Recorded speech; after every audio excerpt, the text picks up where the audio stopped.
Paul ख्रिस्टको एक प्रेरित, जो मानिसहरूबाट वा कुनै मानिसद्वारा पठाइएको होइन, तर येशू ख्रिस्ट र परमेश्वर पिता जसले उहाँलाई मृत्युबाट जीवित पार्नुभयो उहाँबाट पठाइएको हुँ। म र मसँग हुने सबै भाइहरूबाट गलातियाका मण्डलीहरूलाई परमेश्वर पिता र हाम्रा प्रभु येशू ख्रिस्टबाट तिमीहरूलाई अनुग्रह र शान्ति। हाम्रा परमेश्वर र पिताको इच्छा अनुसार उहाँले यस वर्तमान दुष्ट युगबाट हामीलाई छुटकारा दिनलाई हाम्रा पापका निम्ति आफैलाई अर्पण गर्नुभयो। परमेश्वरलाई सदा सर्वदा महिमा भइरहोस्। आमीन। मलाई आश्चर्य लागिरहेछ कि ख्रिस्टको अनुग्रहमा तिमीहरूलाई बोलाउनु हुनेलाई यति चाँडै त्यागेर तिमीहरू भिन्न सुसमाचारतिर लागिरहेछौ। वास्तवमा अर्को सुसमाचार छैन, तर यस्ता कोही छन् जसले ख्रिस्टको सुसमाचारलाई भ्रष्ट पार्न खोज्छन्। हामीले प्रचार गरेका सुसमाचारको विपरीत हामीले वा स्वर्गबाट आउने दूतले नै प्रचार गर्यो भने पनि त्यो व्यक्ति श्रापित होस्। हामीले अघिदेखि नै भने जस्तै म फेरि अहिले पनि भन्दछु, तिमीहरूले जुन सुसमाचार ग्रहण गरेका छौ त्यसको विपरीत अरू कसैले तिमीहरूलाई प्रचार गर्दछ भने त्यो श्रापित होस्। के म मानिसहरूको निगाह खोज्दैछु कि परमेश्वरको? अथवा के मैले मानिसहरूलाई खुसी पार्न खोज्दैछु?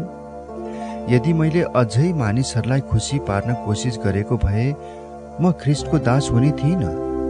भाइ हो, तिमीहरूले यो जान भन्ने म चाहन्छु कि मैले प्रचार गरेको सुसमाचार मानिसको सुसमाचार होइन, किनकि मैले यो कुनै मानिसबाट पाएको होइन, न मलाई यो सिकाइएको थियो, तर येशू ख्रिस्टको प्रकाशद्वारा मैले यो पाएको हुँ।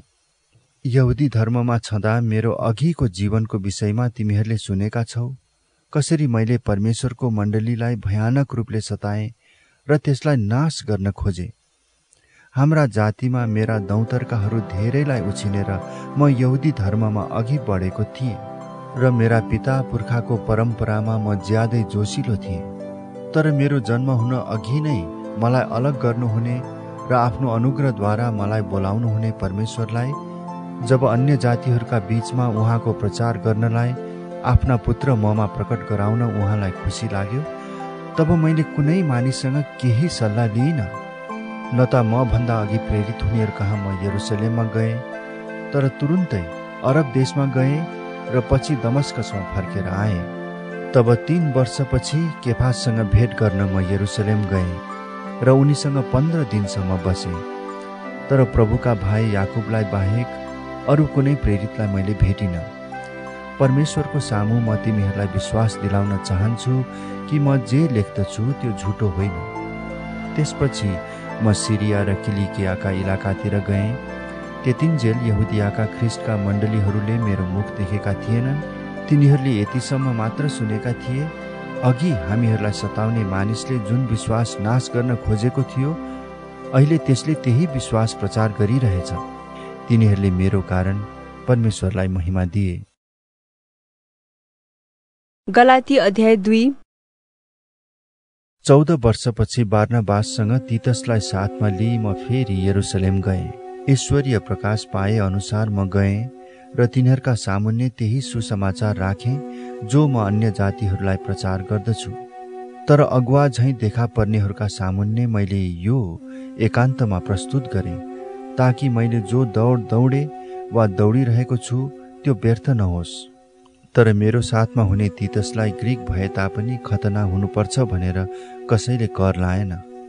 खतनाको यो कुरा उठ्यो किनकि कति झुटा भाइहरू हाम्रो दलभित्र गुप्त रूपले पसिकन ख्रिस्टमा भएको हाम्रो स्वतन्त्रताको चेवा गरी हामीलाई बन्धनमा ल्याउन चाहन्थे। सुसमाचारको सत्यता तिमीहरूका लागि सुरक्षित रहोस् भनेर तिनीहरूका सामुन्ने हामी एकै पलका निम्ति पनि झुकेनौं। प्रतिष्ठित देखा पर्ने व्यक्तिहरू जो थिए र तिनीहरू जस्ता भए तापनि मलाई त केही फरक पर्दैन। परमेश्वरले मानिसको पनपक्ष गर्नुहुन्न। यिनीहरूले मेरो सन्देशमा केही थपिदिएनन्, तर झन् उल्टो तिनीहरूले देखे कि बेखतनाकाहरूलाई सुसमाचार प्रचार गर्ने अभिभारा मलाई दिइएको थियो, जसरी खतनाकाहरूलाई सुसमाचार प्रचार गर्ने अभिभारा पत्रुसलाई दिइएको थियो। परमेश्वर जसले पत्रुसको प्रेरितपनद्वारा खतनाकाहरूका बीचमा काम गर्नुभयो, मद्वारा पनि अन्य जातिहरूका बीचमा काम गर्नुभयो। याकुब, केफास र यूहन्ना जो मण्डलीका खम्बाहरू थिए, तिनीहरूले ममाथि भएको अनुग्रह थाहा पाएपछि मलाई र बारनाबासलाई संगतिको दाहिने हात दिए। हामी अन्य जातिहरू कहाँ जाने र उनीहरू चाहिँ खतनाकाहरू कहाँ जाने भन्ने निश्चय गरे। केवल उनीहरूको यही इच्छा थियो कि गरिबमाथि हाम्रो सम्झना रहोस्। त्यसो गर्न म पनि उत्सुक थिएँ। तर जब केफास एन्टिओखियामा आए तब मैले उनलाई खुल्लम खुल्ला विरोध गरेँ, किनकि उनी दोषी थिए। याकुबले पठाएका मानिसहरू आउनभन्दा अघि उनले अन्य जातिहरूका साथमा खाने गर्दथे। तर जब तिनीहरू आइपुगे तब उनी अन्य जातिहरूबाट पछि हटेर अलग भए, किनकि उनी खतनाका दलदेखि डराएका थिए। अरू बाँकी यहुदीहरूले पनि त्यस्तै कपटपूर्ण काम गरे, यहाँसम्म कि तिनीहरूको कपटपूर्ण व्यवहारले गर्दा बारनबास पनि भड्केर गए।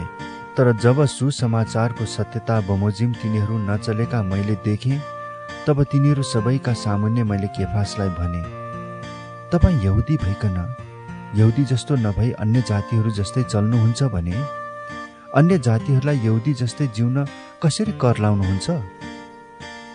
हामी जन्मैका यहुदी हौँ र अन्य जाति जस्तै पापी होइनौँ, र पनि हामी जान्दछौँ व्यवस्थाका कामद्वारा मानिस धर्मी ठहरिँदैन, तर येशू ख्रीष्टमाथिको विश्वासद्वारा धर्मी ठहरिन्छ। यसकारण हामीले पनि हाम्रो विश्वास ख्रीष्ट येशूमा राख्यौँ, ताकि हामी व्यवस्थाका कामद्वारा होइन तर ख्रीष्टमा राखिएको विश्वासद्वारा धर्मी ठहरिन सकौँ। किनकि व्यवस्थाका कामद्वारा कोही पनि धर्मी ठहरिँदैन। तर यदि ख्रीष्टमा धर्मी ठहरिने प्रयत्न गर्दा हामी पापी भेटाइन्छौँ भने ख्रीष्टले पापलाई प्रोत्साहन दिनुहुन्छ त? कदापि होइन। किनकि आफैले भत्काएको कुरा मैले फेरि बनाएँ भने आफैले आफैलाई म अपराधी हुँ भन्ने साबित गर्छु। किनकि परमेश्वरको निम्ति म जिउन सकूँ भनेर व्यवस्थाद्वारा व्यवस्थाको लेखी म मरेको छु। म ख्रीष्टसँगै क्रुसमा टाँगिएको छु। अब उपरान्त जिउने म होइन, तर ख्रीष्ट ममा जिउनुहुन्छ। जुन जीवन शरीरमा म अहिले जिउँछु त्यो परमेश्वरका पुत्रमा विश्वास गरेर जिउँछु, जसले मलाई प्रेम गर्नुभयो र मेरो निम्ति आफूलाई अर्पण गर्नुभयो। परमेश्वरको अनुग्रह म पन्छाउँदिन, किनकि व्यवस्थाद्वारा धर्मी ठहरिने हो भने त ख्रीष्ट व्यर्थैमा मर्नुभयो। गलाती अध्याय 3। हे मूर्ख गलाती हो, कसले तिमीहरूलाई मोहनी लाएर बसमा पार्यो? तिमीहरूका आँखाकै सामुन्ने यीशु ख्रीष्ट क्रुसमा टाँगिनु भएको कुरा स्पष्ट रूपले वर्णन गरिएको थियो। यति मात्र म तिमीहरूलाई सोध्न चाहन्छु, तिमीहरूले पवित्र आत्मालाई व्यवस्थाका कामहरूद्वारा पायौ कि सुनेका वचनमा विश्वास गरेर? के तिमीहरू यति मूर्ख छौ कि आत्मामा सुरु गरेर शरीरमा शेष गर्दैछौ? के यतिका दुःख तिमीहरूले व्यर्थमा भोग्यौ त? यदि यो साँच्चै व्यर्थमा भयो भने त जसले तिमीहरूलाई पवित्र आत्मा दिनुहुन्छ र तिमीहरूका माझ आश्चर्य कर्महरू गर्नुहुन्छ, के यो सबै उहाँले व्यवस्थाका तिमीहरूका कामको कारणले गर्नुभएको हो कि सुनेका वचनमा तिमीहरूले विश्वास गरेको कारणले हो? अब्राहमलाई नै हेर, उनले परमेश्वरमा विश्वास गरेथे र यो उनको निम्ति धार्मिकता गनिएको थियो। यसकारण तिमीहरूले यो जान कि जसले विश्वास गर्छन् तिनीहरू नै अब्राहमका सन्तान हुन्। परमेश्वरले अन्य जातिहरूलाई विश्वासद्वारा धर्मी ठहराउनुहुन्छ भन्ने धर्मशास्त्रले पहिलेदेखि नै देखेर अब्राहमलाई तँमा नै सबै जातिले आशिष पाउनेछन् भन्ने सुसमाचार अघिबाटै सुनायो। यसकारण विश्वास गर्ने मानिसहरूले विश्वासी अब्राहमसँगै आशिष पाएका छन्। व्यवस्थाका कामहरूमाथि भर पर्ने सबै श्रापित छन्, किनकि धर्मशास्त्रमा यसो लेखिएको छ, व्यवस्थाको पुस्तकमा लेखिएका सबै कुरामा नरहने र ती पालन नगर्ने हरेक श्रापित हुन्छ। परमेश्वरको दृष्टिमा व्यवस्थाबाट कोही मानिस धर्मी ठहरिँदैन भन्ने कुरा प्रत्यक्ष छ, किनभने धर्मी चाहिँ विश्वासद्वारा नै जिउने छ। व्यवस्था चाहिँ विश्वासमाथि आधारित छैन, बरु जुन मानिसले यी काम गर्छ त्यो तिनैद्वारा जिउने छ। हाम्रा निम्ति शराब बनेर ख्रीष्टले हामीलाई व्यवस्थाको शराबबाट मोल तिरेर छुटाउनु भयो, किनकि काठमा झुन्डिने हरेक श्रापित हुन्छ भन्ने लेखिएको छ। उहाँले हामीलाई मोल तिरेर छुटाउनु भयो ताकि अब्राहमलाई दिइएको आशिष ख्रिस्ट येशूद्वारा अन्य जातिहरूमा आओस् र हामी विश्वासद्वारा प्रतिज्ञाका पवित्र आत्मा प्राप्त गर्न सकौं। भाइ हो, प्रतिदिनको जीवनबाट एउटा उदाहरण लियौं। एकचोटि पक्का भइसकेपछि मानिसले बनाएको इच्छा पत्र कसैले रद्द गर्न सक्दैन, न त त्यसमा केही थप्न सक्छ। प्रतिज्ञाहरू अब्राहम र उनको सन्तानलाई दिइएका थिए। धर्मशास्त्रले सन्तानहरूलाई भन्दैन, यसले त धेरै मानिसहरूको संकेत दिन्छ, तर धर्मशास्त्रले तिम्रो सन्तानलाई भन्छ, यसले एउटा मानिसको मात्र संकेत दिन्छ जो ख्रिस्ट हुनुहुन्छ।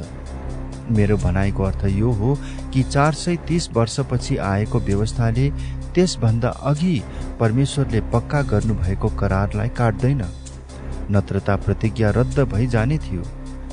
किनकि उत्तराधिकार व्यवस्थाद्वारा पाइने हो भने प्रतिज्ञाद्वारा पाइने कुरै आउँदैन। तर परमेश्वरले प्रतिज्ञाद्वारा नै अब्राहमलाई यो दिनुभयो। तब व्यवस्थाको आवश्यकता किन पर्यो त? जुन सन्तानलाई प्रतिज्ञा भएको थियो ऊ नआउन्जेल अपराधको कारणले व्यवस्था थपियो, अनि एकजना मध्यस्थले स्वर्गदूतहरूद्वारा व्यवस्थाको स्थापना गर्यो। एउटैको मात्र मध्यस्थ हुँदैन, तर परमेश्वर एउटै हुनुहुन्छ। तब के व्यवस्था परमेश्वरका प्रतिज्ञाहरूका विरुद्ध छ र? कदापि छैन। यदि जीवित पार्न सक्ने व्यवस्था दिइएको भए धार्मिकता साँच्चै व्यवस्थाबाट हुने थियो। तर धर्मशास्त्रले बताउँछ कि सबै कुरा पापको कैदमा छ, ताकि जुन प्रतिज्ञा यीशु ख्रिस्टमाथि विश्वासद्वारा दिइएको थियो त्यो विश्वास गर्नेहरूलाई दिइयोस्। तर विश्वास आउन अघि हामी व्यवस्थाको बसमा थियौं र विश्वास प्रकट नभएसम्म हामी थुनिएका थियौं। विश्वासद्वारा हामी धर्मी ठहरिन सकौं भनेर व्यवस्थालाई हाम्रो संरक्षक भई हामीलाई ख्रिस्टसम्म डोर्याउने जिम्मा दिइयो। तर अब विश्वास आएको हुनाले अब उपरान्त हामी संरक्षकको अधीनमा छैनौं, किनकि विश्वासद्वारा तिमीहरू सबै ख्रिस्ट येशूमा परमेश्वरका सन्तान हौ। किनकि तिमीहरू मध्ये जतिको ख्रिस्टमा बप्तिस्मा भयो तिमीहरू सबैले ख्रिस्टलाई धारण गरेका छौ। अब न त यहुदी छ, न ग्रीक, न कमारा छ, न फुक्का, न त पुरुष न स्त्री छ, किनभने ख्रिस्ट येशूमा तिमीहरू सबै एउटै हौ। यदि तिमीहरू ख्रिस्टका हौ भने त तिमीहरू अब्राहमका सन्तान हौ र प्रतिज्ञा बमोजिम उत्तराधिकारीहरू हौ। गलाती अध्याय 4। मेरो भनाइको अर्थ यो हो, उत्तराधिकारी जबसम्म बालकै छ ऊ सबै थोकको मालिक भए तापनि कमारा भन्दा फरक हुँदैन। तर बाबुले ठहराएको समयसम्म ऊ अभिभावक र संरक्षकको अधीनमा हुन्छ। हामी पनि यसरी नै बालक छौन्जेल संसारका दैवी शक्तिहरूको दासत्व मुनि थियौं। तर समयको पूर्णतामा परमेश्वरले आफ्ना पुत्रलाई पठाउनुभयो। उहाँ एउटी स्त्रीबाट जन्मनुभयो तथा व्यवस्थाको अधीनमा जन्मनुभयो। व्यवस्थाको अधीनमा रहनेहरूलाई मोल तिरेर छुटाउनलाई उहाँ पठाइनुभयो ताकि हामी पुत्रको पूरा हक प्राप्त गर्न सकौं। तिमीहरू पुत्र भएका हुनाले परमेश्वरले आफ्ना पुत्रको आत्मा हाम्रा हृदयमा पठाइदिनु भयो, जसले हे अब्बा पिता भनेर पुकार्नुहुन्छ। यसै कारण परमेश्वरद्वारा तिमी अब उपरान्त दास होइनौ तर पुत्र हौ, र पुत्र हौ भने त उत्तराधिकारी पनि हौ। अघि अघि जब तिमीहरूले परमेश्वरलाई चिनेका थिएनौ तिमीहरू तिनका दास थियौ जो स्वभावले नै देवहरू होइनन्। तर अब त तिमीहरूले परमेश्वरलाई चिनेका छौ अथवा परमेश्वरबाट चिनिएका छौ। र पनि फेरि कसरी तिमीहरू ती निर्बल र सुरुका तुच्छ सिद्धान्तहरूतिर फर्कन्छौ र फेरि तिनका दास बन्न चाहन्छौ। तिमीहरू तिथिहरू, महिनाहरू, ऋतुहरू र वर्षहरू मान्दछौ। मलाई त यस्तो लाग्छ कि तिमीहरूका निम्ति गरिरहेको मेरो परिश्रम व्यर्थ भयो। भाइ हो, तिमीहरू म जस्तै हो भन्ने म बिन्ती गर्दछु, किनकि म पनि तिमीहरू जस्तै भएको छु। तिमीहरूले मेरो केही खराबी गरेका छैनौ। तिमीहरूलाई थाहा छ कि शरीरको अस्वस्थताले गर्दा नै मैले पहिले तिमीहरूलाई सुसमाचार सुनाएथे। यद्यपि मेरो बिरामी अवस्था तिमीहरूका लागि एउटा परीक्षा थियो, तथापि तिमीहरूले मलाई तिरस्कार गरेनौ न घृणा नै गरे। तर परमेश्वरको एउटा दूतलाई ख्रिस्ट येशूलाई झैं मलाई ग्रहण गर्यो। तिमीहरूले अनुभव गरेको सन्तोष कता गयो? किनभने म गवाही दिन सक्छु कि यदि सम्भव भए तिमीहरूले आफ्ना आँखासम्म पनि निकालेर मलाई दिने थियो। तब तिमीहरूलाई साँचो भनेको कारणले के म तिमीहरूको शत्रु भएको छु र? तिमीहरूलाई आफूपट्टि तान्न तिनीहरू खुबै जोस देखाउँछन्, तर असल अभिप्रायले होइन। तिमीहरूले बढी उत्साह साथ तिनीहरूलाई स्वीकार गर भनेर तिनीहरूले हामीबाट तिमीहरूलाई अलग पार्न खोज्छन्।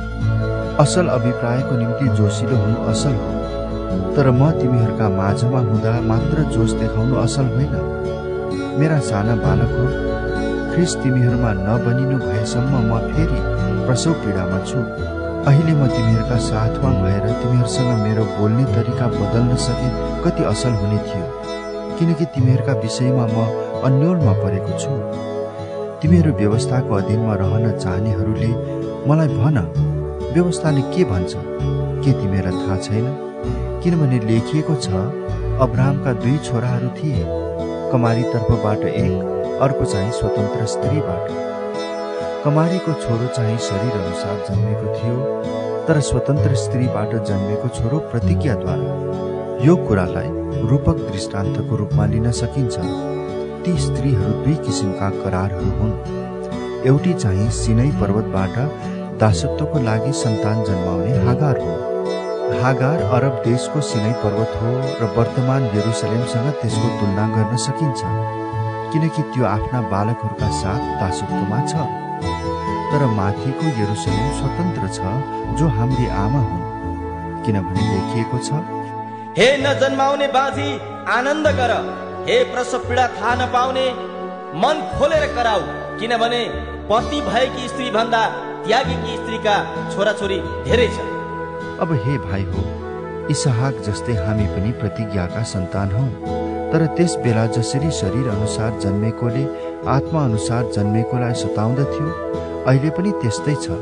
तर धर्मशास्त्रले के भन्दछ?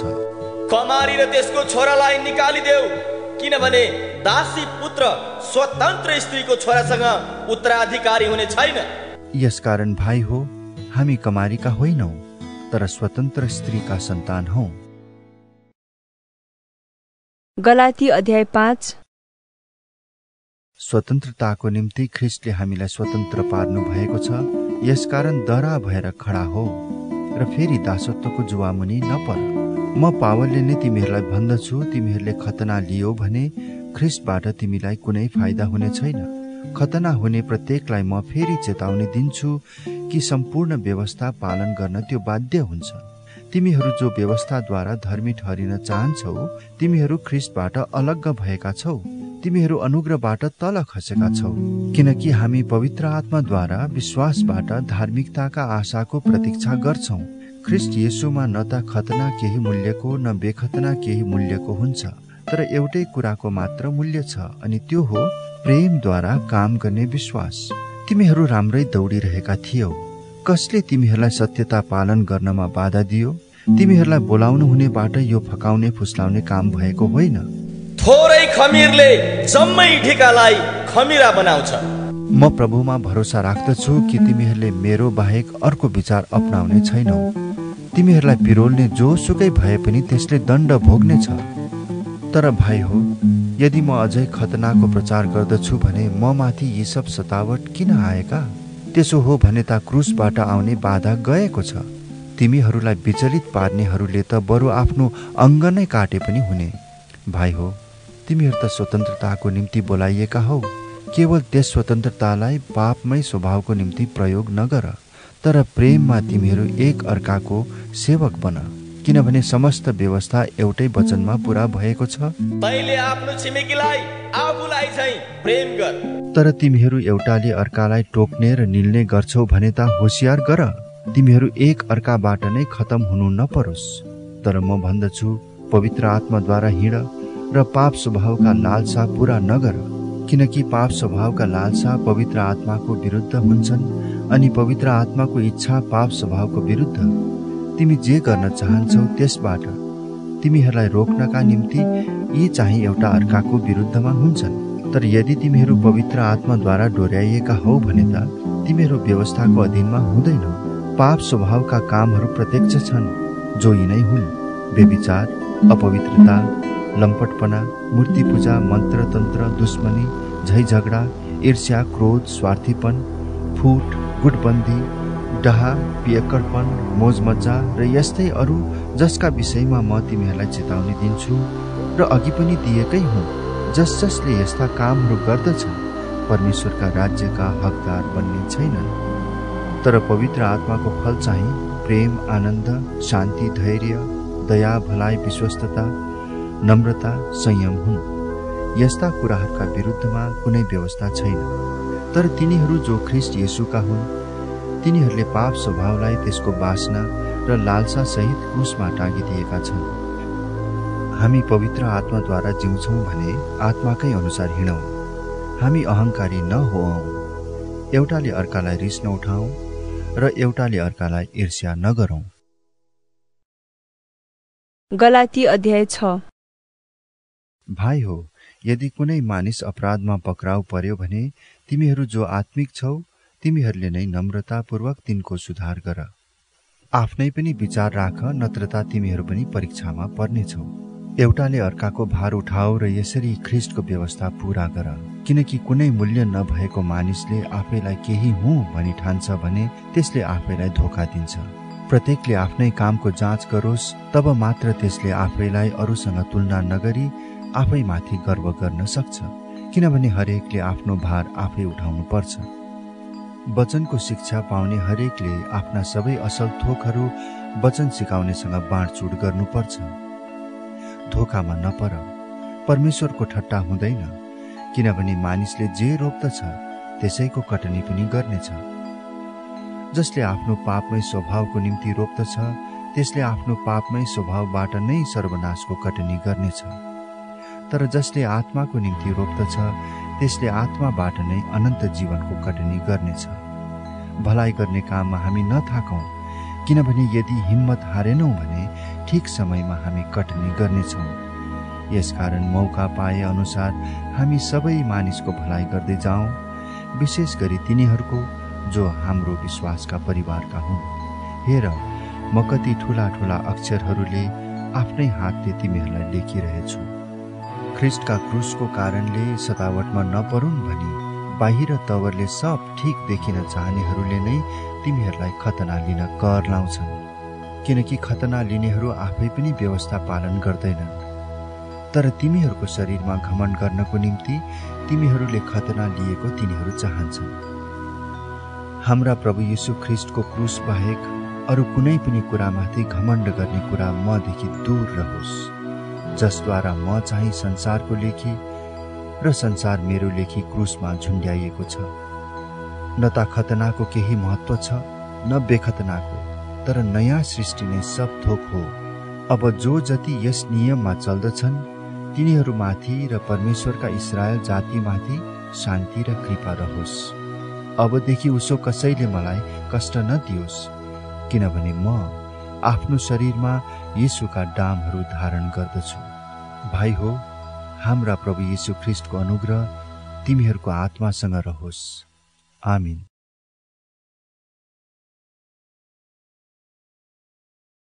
गलाती अध्याय 6। भाइ हो, यदि कुनै मानिस अपराधमा पक्राउ पर्यो भने तिमीहरू जो आत्मिक छौ तिमीहरूले नै नम्रतापूर्वक तिनको सुधार गर। आफ्नै पनि विचार राख, नत्रता तिमीहरू पनि परीक्षामा पर्नेछौ। एउटाले अर्काको भार उठाऊ र यसरी ख्रीष्टको व्यवस्था पूरा गर। किनकि कुनै मूल्य नभएको मानिसले आफैलाई केही हुँ भनी ठान्छ भने त्यसले आफैलाई धोका दिन्छ। प्रत्येकले आफ्नै कामको जाँच गरोस्, तब मात्र त्यसले आफैलाई अरूसँग तुलना नगरी आफैमाथि गर्व गर्न सक्छ। किनभने हरेकले आफ्नो भार आफै उठाउनु पर्छ। वचनको शिक्षा पाउने हरेकले आफ्ना सबै असल थोकहरू वचन सिकाउनेसँग बाँडचुँड गर्नुपर्छ। धोकामा नपर, परमेश्वरको ठट्टा हुँदैन। किनभने मानिसले जे रोप्दछ त्यसैको कटनी पनि गर्नेछ। जसले आफ्नो पापमै स्वभावको निम्ति रोप्दछ त्यसले आफ्नो पापमै स्वभावबाट नै सर्वनाशको कटनी गर्नेछ। तर जसले आत्माको निम्ति रोप्दछ त्यसले आत्माबाट नै अनन्त जीवनको कटनी गर्नेछ। भलाइ गर्ने काममा हामी नथाकौँ, किनभने यदि हिम्मत हारेनौँ भने ठिक समयमा हामी कटनी गर्नेछौँ। यसकारण मौका पाए अनुसार हामी सबै मानिसको भलाइ गर्दै जाउँ, विशेष गरी तिनीहरूको जो हाम्रो विश्वासका परिवारका हुन्। हेर, म कति ठुला ठुला अक्षरहरूले आफ्नै हातले तिमीहरूलाई लेखिरहेछु। ख्रिस्टका क्रुसको कारणले सतावटमा नपरुन् भनी बाहिर तवरले सब ठिक देखिन चाहनेहरूले नै तिमीहरूलाई खतना लिन कर लाउँछन्, किनकि खतना लिनेहरू आफै पनि व्यवस्था पालन गर्दैनन्। तर तिमीहरूको शरीरमा घमण्ड गर्नको निम्ति तिमीहरूले खतना लिएको तिनीहरू चाहन्छन्। हाम्रा प्रभु यीशु ख्रिस्टको क्रुस बाहेक अरू कुनै पनि कुरामाथि घमण्ड गर्ने कुरा मदेखि दूर रहोस्, जसद्वारा म चाहिँ संसारको लेखी र संसार मेरो लेखी क्रुसमा झुन्ड्याइएको छ। न त खतनाको केही महत्त्व छ न बेखतनाको, तर नयाँ सृष्टि नै सब थोक हो। अब जो जति यस नियममा चल्दछ